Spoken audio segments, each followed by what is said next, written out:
That's the science of creativity, the wiring of the brains together. That was Charna Halpern. She's one of the most influential people in television and movie comedy. Along with actor and director Del Close, Charna invented modern improvisational theater in the 1980s and 1990s. In this episode, Charna tells stories about famous comic actors, including Chris Farley, Tina Fey, and Stephen Colbert. I'm Keith Sawyer, and this is The Science of Creativity. If you like this episode, please subscribe, like, and leave a comment. Now, here's our interview.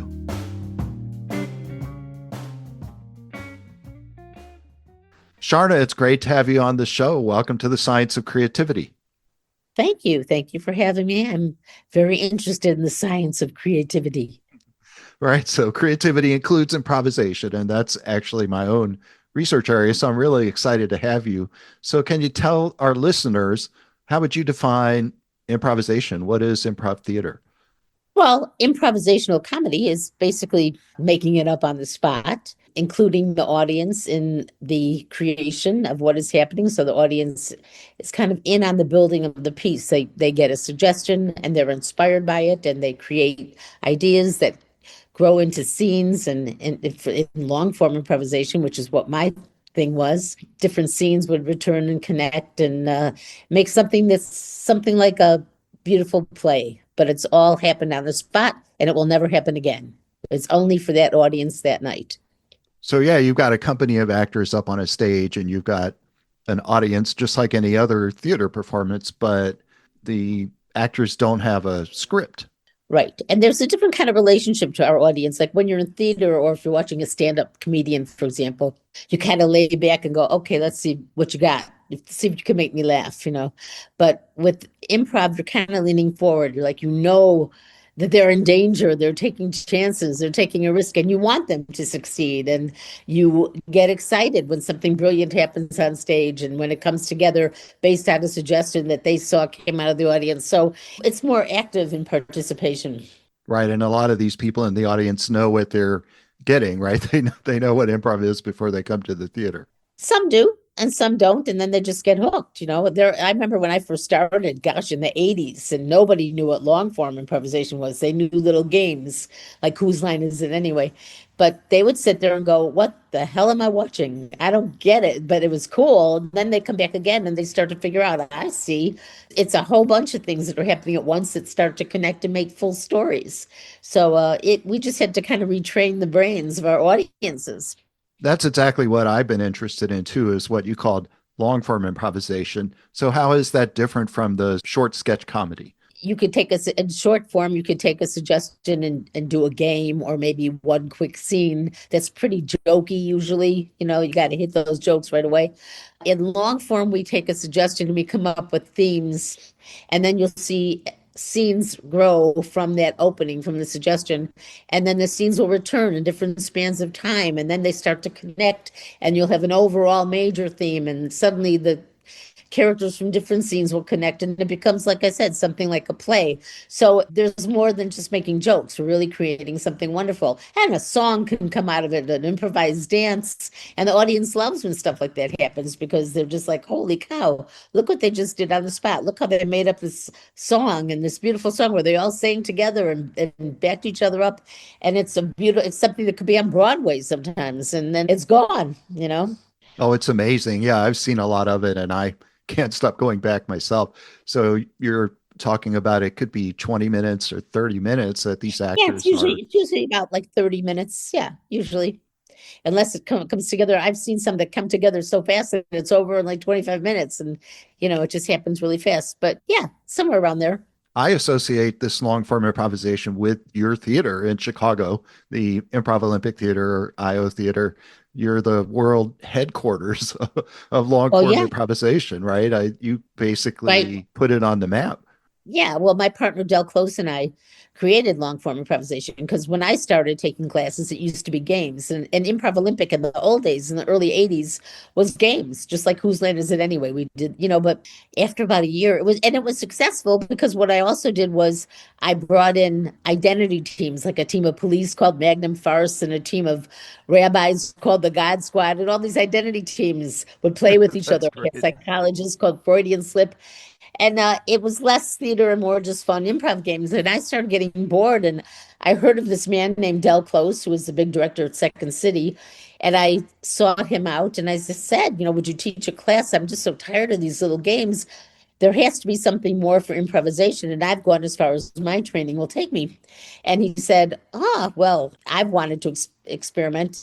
And Bernie Salins, who owns Second City, was making millions and didn't feel like changing anything. So he said, if you feel like shutting down your little game theater, we can work together and change the face of improvisation. And I said, yes, please. And that's what we did. Right, right. A lot of people have heard of Second City improvisation. And so you're saying, and I think this is true, they don't do long form, they do short sketch comedy, right? Right. You'll have a little sketch, then the lights go out, and then they'll do another sketch and the lights go out. Then at the end, they do the improv session for like about 20 minutes. They'll do an improv thing and they may play a couple games. They'll take suggestions but they don't really do heralds or anything like that. That's why a lot of times Second City will hire my people and it's nice for them to go and experience what it's like to have to do the same show every night for a year because that's hard to do. You got to make a scene work every single time and seem fresh every single time. So that's a good experience, but they're all jonesing to come back to improvisation when they're done. They play at IO on Monday nights when they're off. And then after the year is up, they would always come back to IO. Oh, that's interesting. You mean the actors that are with Second City, they would come to improv Yeah. theater to improvise. Second City would always hire my people because they want the best people. They want the people who know how to take the stage, who know how to improvise, and they could write a show. And then they would do the show. And then after about a year, some would stick it out for longer than two, but then they just like, I can't do it anymore. And they miss improvising. So then at the time I had IO West too. So sometimes they'd come back to Chicago, IO, or they go to IO West if they wanted to go to Hollywood and start to make it in Hollywood. So it was cool because I would never really lose anybody. They would always come back to me. That is impressive. And you had a really impressive track record of actors who went on to television and movies, not Oh just my Second God. Yes. City. I mean, I worked very closely with Lorne Michaels to help him cast the shows. He would come every year and I would show him all the best of the best. And, he's taken Tina Fey, Amy Poehler, Adam McKay, who's a big director, Seth Meyers, Cecily Strong, all those people. I mean, everyone has such a interesting story, like how their life changed on a dime. Like Cecily, for example, and you know who Cecily is, right? Right, right. Well, she ran my box office and she was also a top performer. She was on my musical improv troupe called the Deltones. It's a group that would create a musical, an improvised musical. And so it was like, again, that I used to have my own personal auditions for Saturday Night Live would be like in January or February or March. And then I would know who I was going to choose so that when Lorne came in the summer, I would have my top 15 ready because he'd only want to see 15. So I had finished this one particular year, I had finished all my auditions and I was so glad it was over and I was starting to go upstairs and I passed the box office and Cecily was there. And I said, Cecily, you didn't audition for me this year. And she said, I know I have some stuff, but it's short and it's not ready yet, but I'll wait till next year because she was afraid that Lorne might see her and if she wasn't ready, he would never want to see her again. So I said, let me see your stuff. Come up to my office right now and show me what you've got. And she was like hesitant, but she showed me, and it was a really good audition because even though it was short, a lot of people will do a character and do a joke and then do the joke again and again. And it's like, we get it. You don't have to keep doing the same joke again.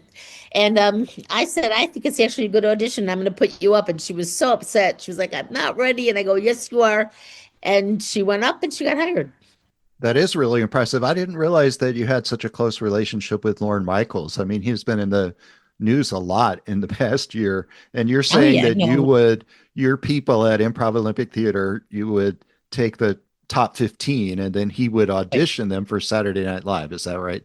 Right. I would give everybody a chance. So, like I said, 3 months, he usually came in June or July. So I would start 3 months before and give everyone a chance. I might audition 150 people, only IO people, because he liked the way people worked together and said yes to each other, because he could see how people work together well when they're from IO. He only wanted the IO training. So then I would narrow it down to 15 people. And then he would tell me when he was coming in, I'd be ready. There was one year, actually, this was the year that Vanessa Bayer was hired. You remember Vanessa? She did Miley Sure, Cyrus and all sure. the, everybody was so good. I had 30 people. And he will only see 15 people at a time, especially. So the night I said, can you give me 2 nights, Lorne? I have so many good people. He said, no, one night. So I chose the 15 that I chose, and he sat down and watched it, and everyone was brilliant. And he came up to me afterwards and he said, are you telling me that you have 15 more people who were as good as the people tonight? And I said, yes. And he said, okay, I'll come back tomorrow. And that's when he hired Vanessa. She was in the second group. So when you talk about your people, it sounds like a lot, almost like a family. So these are actors that you were training, or they're actors who were Oh yeah, performing? they went through my year program, and then they were my performers, and they stayed. They stayed for years and years because this was the place where they could perform and hang out with each other. It was absolutely a family. It was a total family. In fact, families came out of my family. People met each other, got married, have kids. I had people who were teaching and performing for me for like 12 to 18 years. I have another story. Adam McKay, just to give you another example, he was one of my top performers. He was in The Family, which was a famous group. And he had been with me for a few years, and his parents were kind of funding his way, paying for his apartment and everything, giving him a chance. He was a stand up in Philly, and he came to Chicago to learn improvisation. And after a few years, his parents said, that's it. We can't afford to keep paying for you. Nothing's happening for you. You're not making money. You have to come back to Philly. So one day he came to my apartment in tears. He said, I have to go home. My parents won't pay and I don't have any money. So I said, Adam, you are going to be so huge someday. You cannot leave. He goes, I can't stay. So I had a duplex apartment where I had a downstairs living room that the couch pulled out to a sofa bed. And I said, live with me. You cannot go. You can't leave. And sure enough, he did. He moved in with me. And then Lorne Michaels came. And I said, this man will change your life and change your show. And Lorne hired him as a writer, the head writer, or one of the head writers. And then he started writing scripts and made contacts with people. And the next thing you know, he was writing movies. So he thanked me when he won his first Oscar for The Big Short. He was like, I believed in him I knew that he would be important. I absolutely knew what he was capable of doing. That's when I met you, as I was there in the early 1990s as part of my research Okay. project when I was studying improv theater. And I saw The Family several times with Adam McKay on the stage. And I think that was a really powerful time in the early 1990s. So yeah, say Oh a little yeah. bit more about that scene. What was it like there? Well, it was an amazing time because no one was famous yet. And if you think about the people that I had IO, this is why the place was packed all the time. This was when I was on Clark Street before I moved to an even bigger location. But just look at my Monday night shows. I had Tina Fey, Amy Poehler, Brian Stack, who was a writer on Steve Colbert, who I also trained, by the way, David Keckner. I mean, it was just like there's like 60 stars who weren't stars then, but they were the most brilliant people in the world. And the piano player was Jeff Richmond, Tina Fey's husband, who did the music for 30 Rock. I mean, she met him at IO and had such a crush on him. But I keep getting off the tangents. But like there was this time and Adam McKay, where I had the most brilliant, amazing people that are now huge in the industry playing on my Monday night shows. And you can't imagine how hilarious these shows were. So we were turning people away because it was like it was the place to go if you wanted to see the funniest people in the world. And you were there doing it, and the rest of the world didn't know about it yet. Is that right? You had to be in Chicago to know. Yeah, you had to be, it used to be people went to New York to be famous. And then at that time, people were coming to Chicago. These people you're talking about, yeah, Adam McKay and a couple of stories. Yeah, that's incredible. Yeah. So everyone has a story. Rachel Dratch, I mean, they all have a story. It just their lives turned on a dime. It was wonderful. How would you describe the impact of your theater on television and movies? Well, like I said, we gave everyone in the entertainment industry or IO people. I mean, there was a point on Saturday Night Live when everyone was from IO all at once. In fact, I thought Keckner was going to get fired there was one time with Keckner. I thought he was going to get fired because, at the end of the Saturday Night Live, they all waved goodbye and stuff. So Keckner was wearing an Improv Olympic t-shirt. and he pointed to it in front of the camera. Then he got off the stage and went closer to the camera. And then he just totally blocked the camera so that all you could see was Improv Olympic. And I thought, oh my God, he is going to get fired. I cannot believe he did this.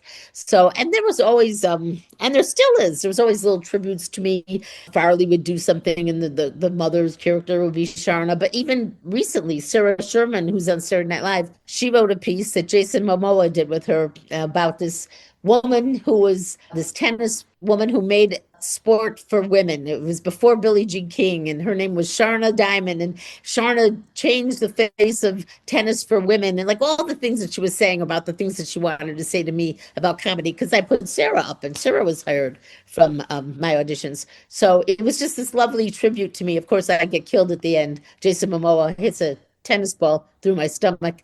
But yeah, her name was Charna Diamond, and it was just lovely, and the producers called to make sure I knew to watch the show. And there's always little things like that. When Amy and Tina were on, and they would do little scenes about improvisation, they would show the exterior of the building, and it would say Improv Olympic or IO Theater. And on 30 Rock, Tina was wearing an IO t-shirt. They're always doing little things to say hi to me, although I see Amy and Tina at least.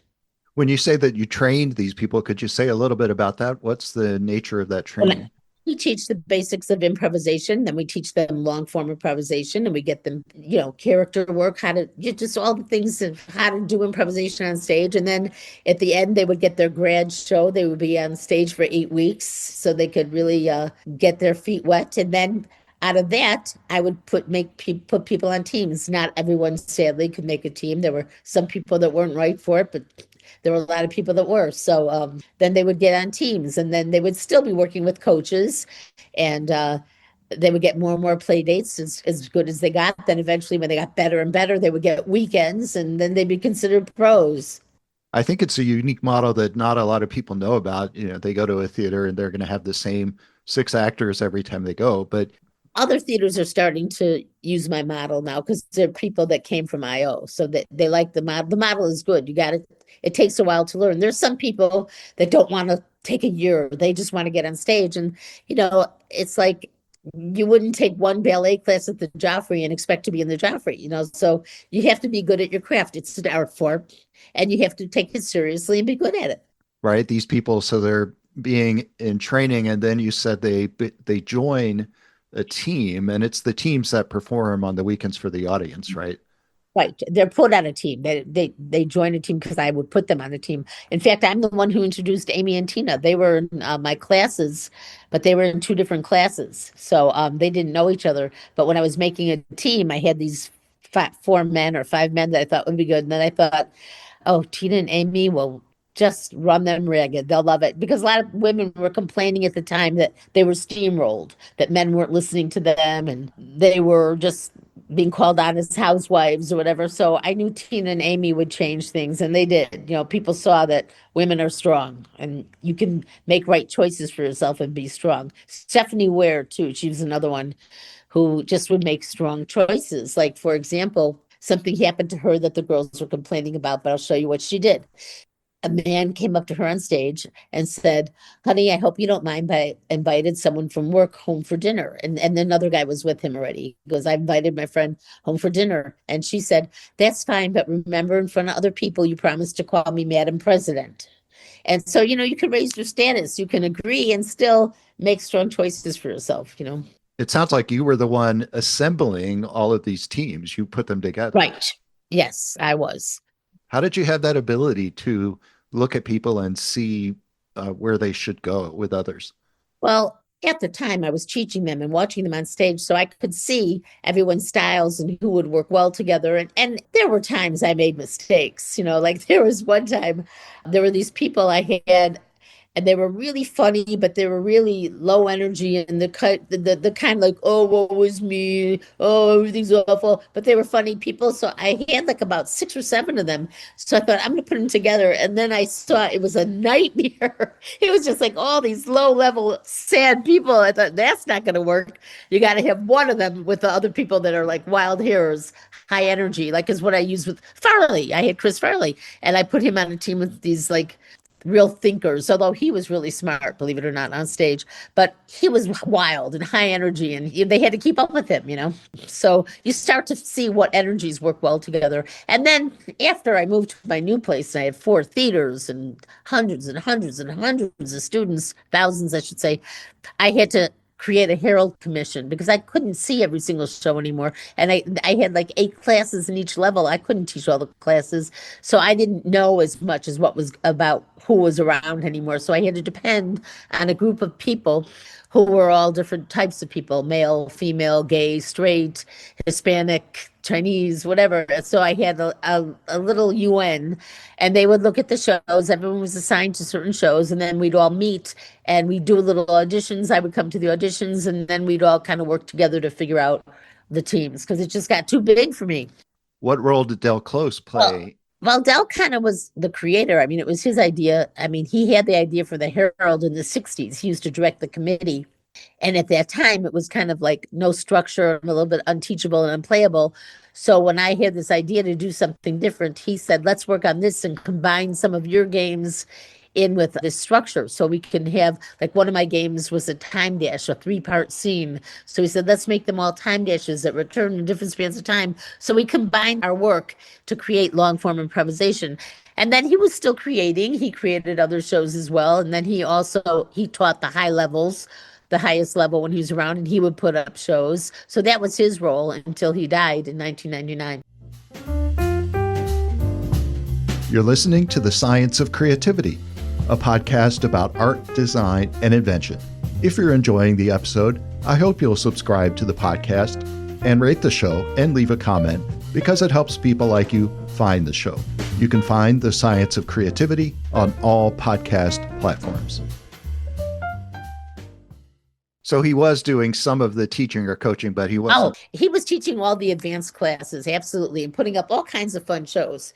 He did shows with the family, the ones with Adam McKay and Right. Neil Flynn, those guys. And he did a show called Three Mad Rituals with them, which became a popular show. And he created the murder mystery, and he created I can't even remember, the deconstruction. There was all kinds of forms that he created that are being done today, including the dream. So he was still creating, and so was I. I created a show called The Living Room, which was really fun. And so we were partners.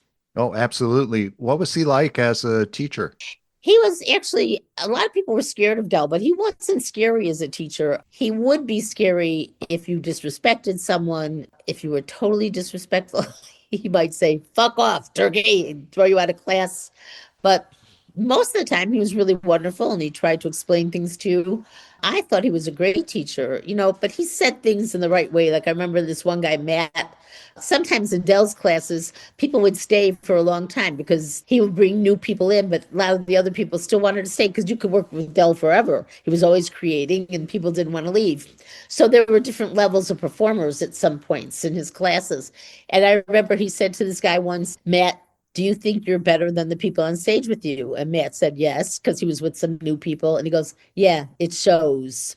So, he'd say something that would just like knock you off your feet and go, holy cow. And when you made him laugh, it was a wonderful, wonderful thing. It was so exciting to make him laugh.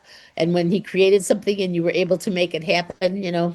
But in the very beginning, when he started teaching for me, when I first hired him, he gave us the secrets of the universe. I mean, all the things that you see now, like this idea of yes and, that came from us. That came from Dell. We never knew that. We never knew to say yes and then build on each other's things. We didn't know to treat each other as if we were geniuses and poets and artists and we have a better chance of becoming that. We didn't know, like when I went through Players Workshop with Joe Forsberg, I was taught that if I tell you something, if I say, Keith, I'm sorry that you lost your leg in the accident, she would stop me and say, oh, that's a lay-on. Don't do that.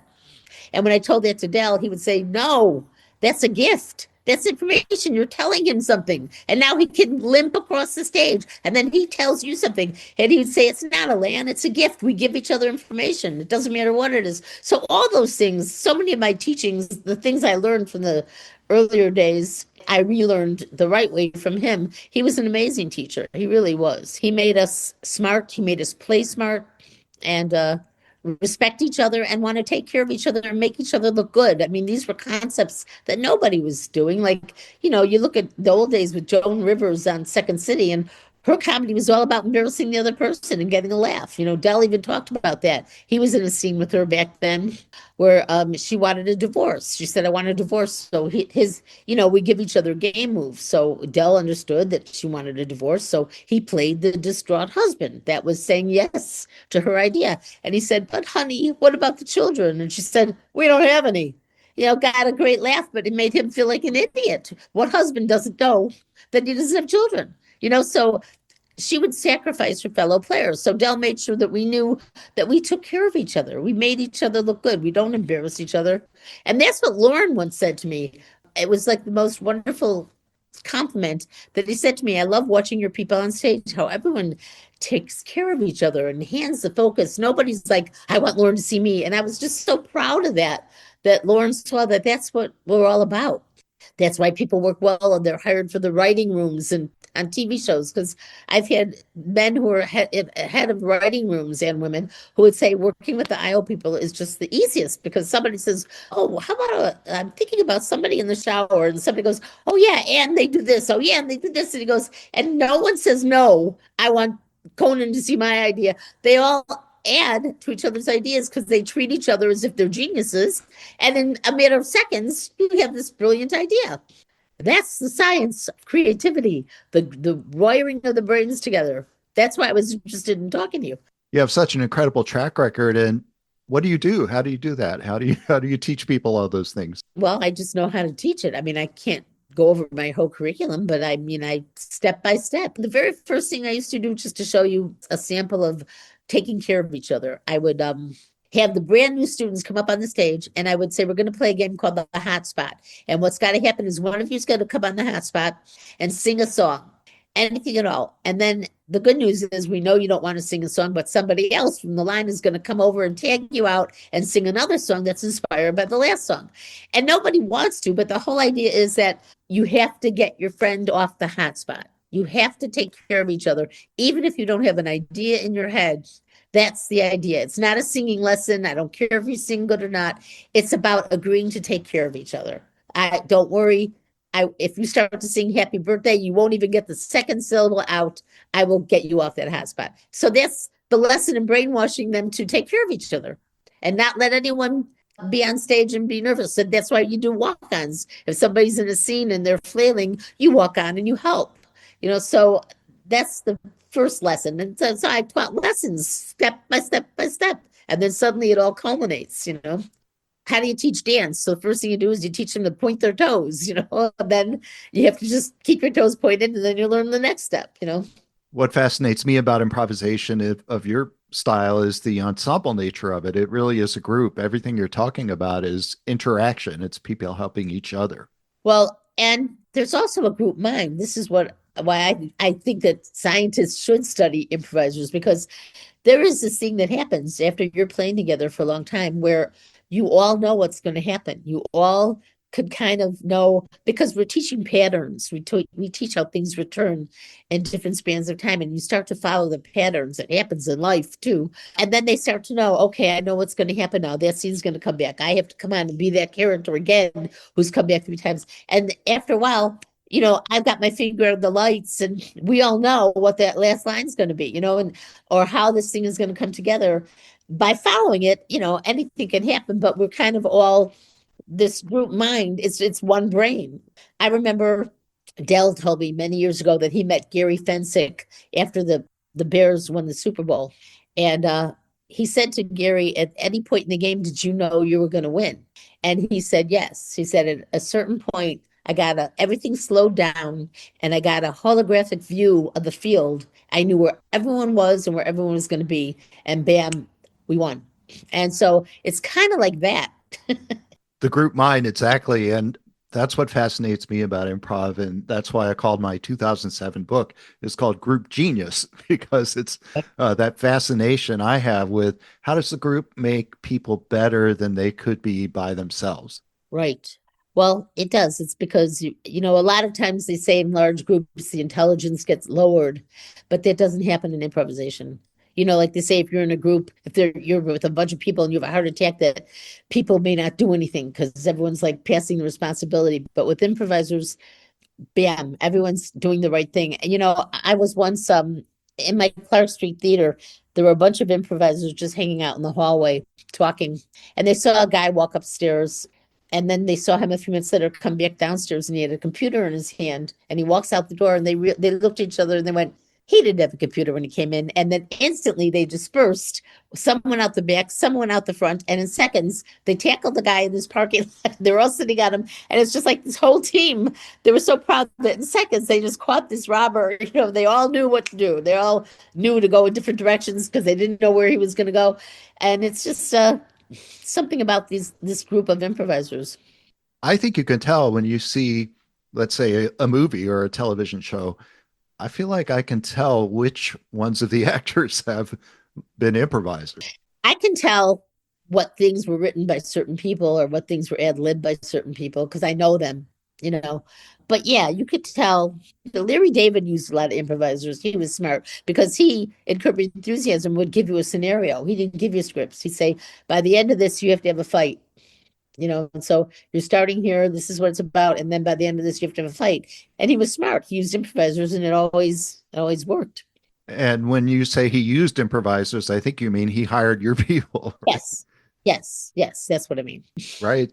I'm getting the impression that everyone from New York and LA is coming to Chicago to meet your actors. Yeah, I mean, there's a lot. I mean, there's a lot of people, of course, that went to Groundlings too, and then Groundlings people started taking classes at IO West because they wanted to learn how to do long form. I mean, that's why I wrote my book because so many people were calling me and going, "How do you do this thing called Herald?" Which was our first long form piece, I should say. I sat on the phone for hours. I thought, that's it. I'm going to just write the book on how to do a herald so that people stop calling me. And it's kind of like the Bible for improvisation, truth in comedy. That's right. We got to mention the book for our listeners, Truth in Comedy, 1994. And then you did group improvisation in 2003. And then Art I didn't do committee. That was done by Peter Gwynn. I don't know why people think I wrote that. My name isn't on that book. I think I wrote an intro or something. But I didn't write that. I wrote Art by Committee after that. Yeah, Mike Myers wrote the intro for Truth and Comedy. And then Adam McKay wrote the intro for Art by Committee. And some of it was with me and Amy Poehler. It's been a long time. I haven't read it in a while, but I know Amy and I kind of worked on that one a little bit together. And you mentioned a lot of your improvisers who've become writers, not always actors. Right. A lot of them. Seth Meyers took most of his team. He was on a team called Preponderant. Now so many of those people write for him. And John Lutz is writing for, who's he writing for? Let me think. I'm getting confused if it's Seth or, yeah, he writes for Seth. Because a lot of them write for Stephen Colbert, so I'm getting confused. And a lot of these people are obviously still very active, right? Yeah, well, yeah, they're writing in television and they're performing in television. They're writing movies and they even come and do shows. A lot of those people, like Matt Walsh from Veep and Brad Morris, he's written a lot of shows, Cougars, and a bunch of shows, and Tim Meadows, and all these guys. They do a show at IO now in Chicago. They come every few months called Uncle's Brother and Blue Parrot. They have all these different names because it's different configurations, but it's all IO guys, and they all come and play because they miss it. It's like, some people do a pickup game and play basketball, and some people get together and improvise. They miss it. It's fun. So for someone who's never been there and they're going for the first time, can you say what can they expect to see? Well, it depends on what show you go to. Right now, you can go to IO, which is on Kingsbury in Chicago, in Lincoln Park. What my favorite show right now is Improvised Shakespeare, and it is brilliant. They improvise the play in the style of Shakespeare. They take a suggestion. It could be the bar mitzvah or whatever, or the pizza. And it is the most hilarious show that you will ever see. And you don't have to be aware of Shakespeare to see it, but they're brilliant men. And sometimes, oh gosh, my mind went blank. There's a famous actor who was I think on Star Trek, who's a Shakespearean actor. He sits in with them. He plays with them sometimes. He loves playing with them. So he comes whenever he's around and plays.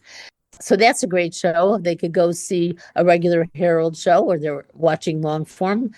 Just there's a lot of different shows every different night. So, it just depends. There's a Jane Austen show. You can come and see improv. You could see a musical show. Everything's improvised, so you'll have a great time. You'll want to come back again and again. Right. It's going to be different every time, even if it's the same actors, of course. Yeah, oh, absolutely. They'll never do the same. You'd have to rehearse and memorize. There's no way you could do the same show again. And a lot of people don't believe it. I've brought some of my neighbors to see improvised Shakespeare, and they go, "Come on, Charna, don't tell me this isn't one show and that this isn't written." I go, if you stay here for the 10:30 show, it's going to be a different show. Do you think that they could sit and write and remember a whole bunch of shows? This is totally improvised. They used to do the critics would come and review our shows, and we do the dream. The dream was really popular. Basically, we'd take someone from the audience and they would tell us about their day, and then we'd return them to the safety of their seat and show them what their nightmare might be like that night. And it was always hilarious. We remembered everything, and we would get themes out of it. We'd make this whole, it would just be a hilarious story. And the critics wrote, there's no way that the dream was improvised. There must have been a shill in the audience. So it's like, we're damned if we do and we're damned if we don't. If it was bad, they would believe it was real. If it's great, they don't believe it's real. But, it's real. We can't possibly rehearse an improv show. It's like not believing that a ball game is real. Right. I've noticed that too, that when it's working really well, it seems like it might have been scripted. And then when it's not working well, you can just say, oh, improv sucks. Well, I'm not coming back. Well, right. And, we've gotten to the point where it's actually pretty good. That's why I'm usually pretty upset when people are like, well, I don't want to take classes. There's other theaters where I could just jump on stage, because we have to worry about the art form, because people will go see that show and go, oh, improv sucks. And I've been working for 40 years to make people go, wow, improv is an art form. This is really great. It's always good. So, I'm kind of protective against that. Right. Well, your version is always good because you have this, I don't know if a system is the right word. Yeah, it is. They're trained. They're trained and they're professional when they're seen, and they're good. They can handle anything, no matter what. And they can take any suggestion. It doesn't matter, because it's not the suggestion, it's the inspiration of the suggestion. Like I remember one time we get the suggestion of diarrhea, and my people were very smart to know that nobody wants to sit through 45 minutes of diarrhea jokes.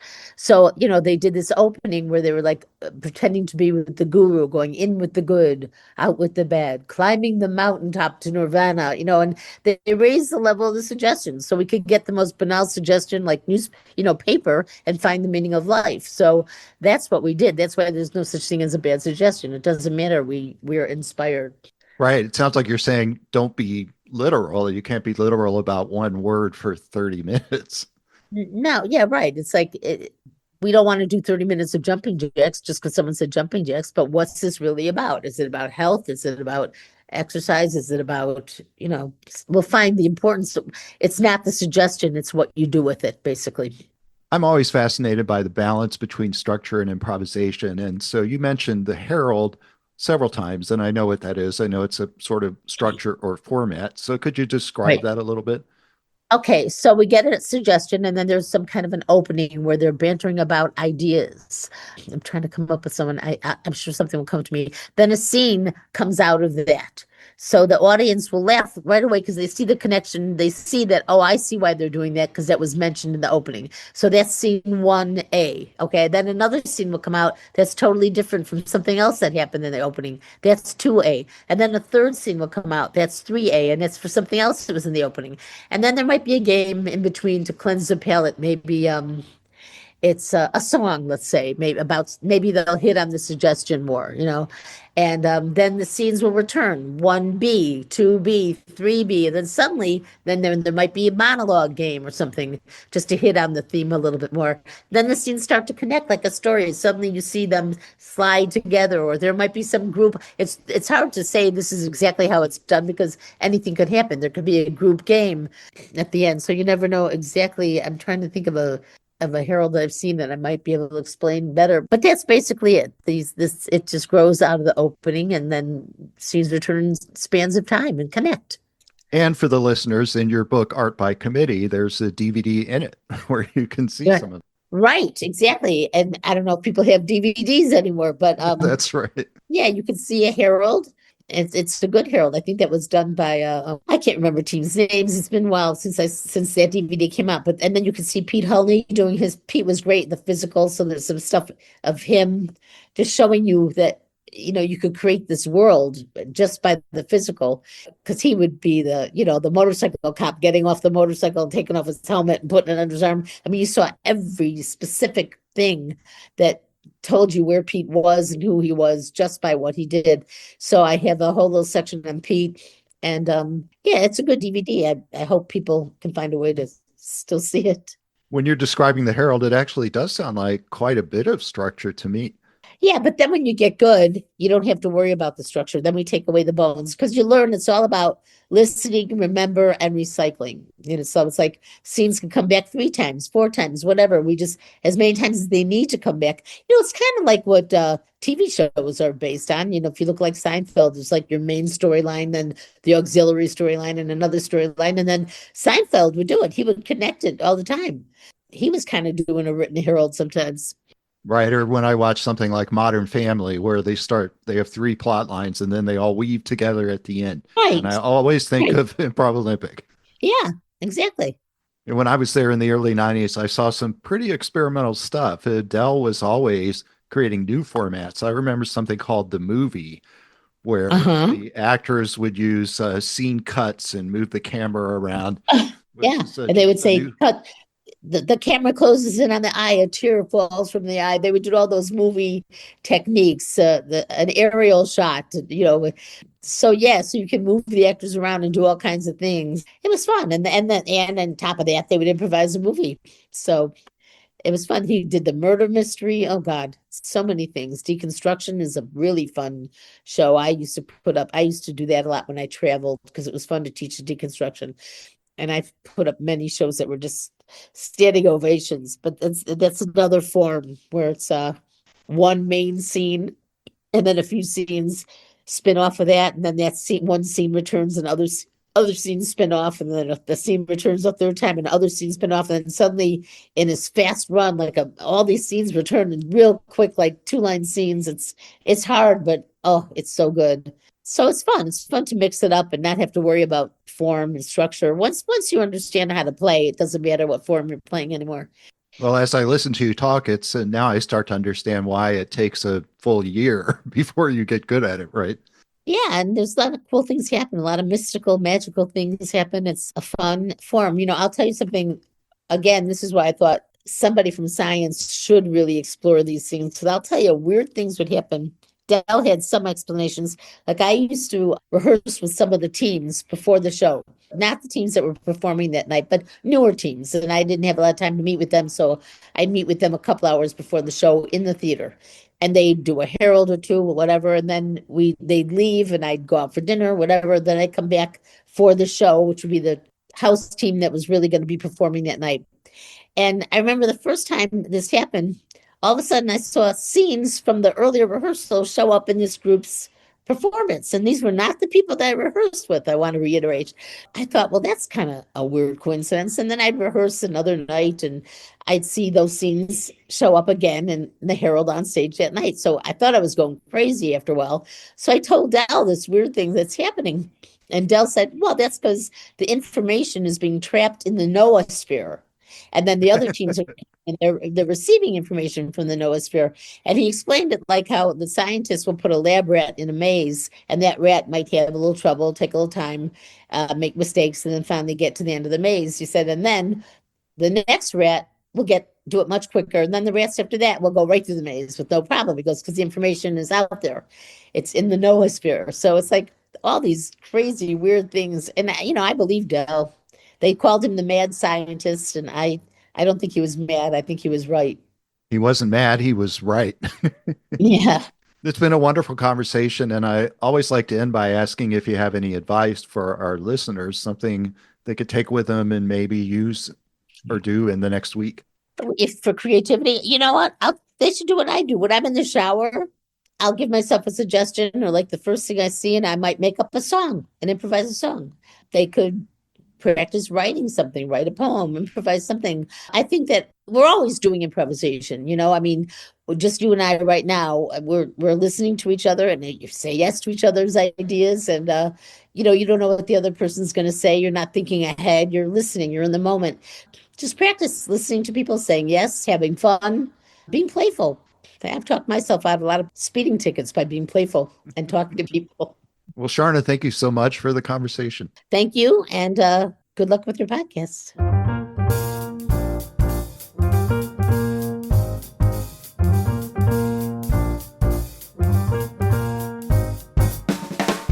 I've known Charna since the early 1990s, and I was really looking forward to this interview. Charna seems to know everyone, and her people have been involved in almost every TV and movie comedy in the past 30 years.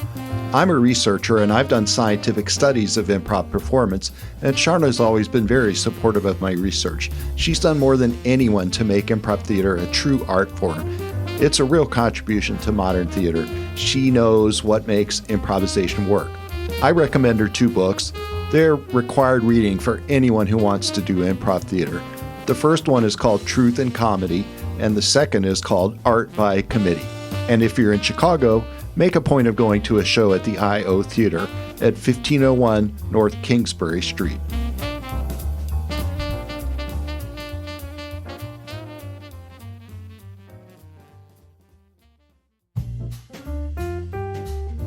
Thank you for listening to The Science of Creativity.